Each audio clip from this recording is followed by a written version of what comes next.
ছাত্র জনতার গণ অভ্যুত্থান, গণবিপ্লব, অসংখ্য নেতাকর্মী, প্রায় 15 শতাধিক নেতাকর্মী, ছাত্র জনতার হত্যার মধ্য দিয়ে কিন্তু তাদের পতন হয়েছে এবং সেটা হয়েছে হাসিনা বাংলার মাটি থেকে পালিয়ে যেতে বাধ্য হয়েছে। এই মানুষগুলোর কেউ ছাত্র, কেউ শিক্ষক, অভিভাবক, কেউ দিনমজুর, ডাক্তার কিংবা প্রকৌশলী বা অন্য পেশার, সবার চোখে মুখে যেন একই বার্তা, জয় হয়েছে জনতা।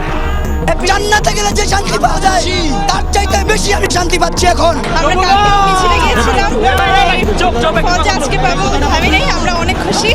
অভিভাবকরা ভাবেননি ছোট্ট সন্তানরা এইভাবে অবসান ঘটাবে দম বন্ধ অবস্থান, এ যেন আরেক স্বাধীনতা অর্জন।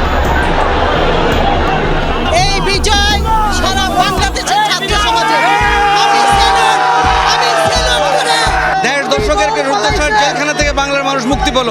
আজকের এই 5 আগস্ট এটা শুধু বাংলাদেশের জন্য নয়, সারা পৃথিবীর মানবতার মুক্তির জন্য একটা সনদ হয়ে থাকবে।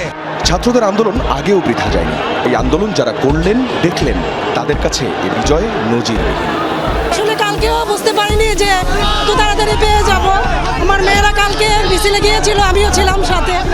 তো আলহামদুলিল্লাহ। আসলে ছাত্রদের কথা, এরপর যারা দেশ চালাবেন তারা যেন মনে রাখেন আন্দোলনে গুলি করতে হয় না। সরকার যেই আসুক না কেন, ছাত্ররা সবসময় অন্যায়ের প্রতিবাদ করেছে, ভবিষ্যতে করবে।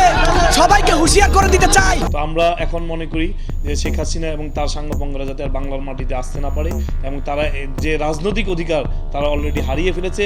দেশের জনগণ আর কোনোদিনই আওয়ামী লীগ এবং শেখ হাসিনার শাসনকে মেনে নেবে না ইনশাল্লাহ। যুগে যুগে জড়জীব সবে পড়ে রবে নিবিড় বেলায়, সর্বদচিহ্ন আঁকা মরুর বালুকায় এখানে পড়ে আছে কত শত প্রাণ, জীবনের গানে গেছে হারিয়ে, একা দাঁড়িয়ে অপেক্ষা। কারণ জনগণ এখন শুধু শেখ হাসিনা পালিয়ে গিয়েছে এতে তৃপ্ত নয়, তারা চায়, এই দেশের জনগণ চায় যে শেখ হাসিনার বিচার বাংলার মাটিতে হোক। তাকে ধরে এনে, বিদেশ থেকে ধরে এনে তার বিচার নিশ্চিত করতে হবে এবং তাদের সাঙ্গপাঙ্গরা যারা এই সমস্ত হত্যাকাণ্ডের সাথে সরাসরি জড়িত তাদেরকে আইনের আওতায় এনে তাদেরকে বিচার করতে হবে।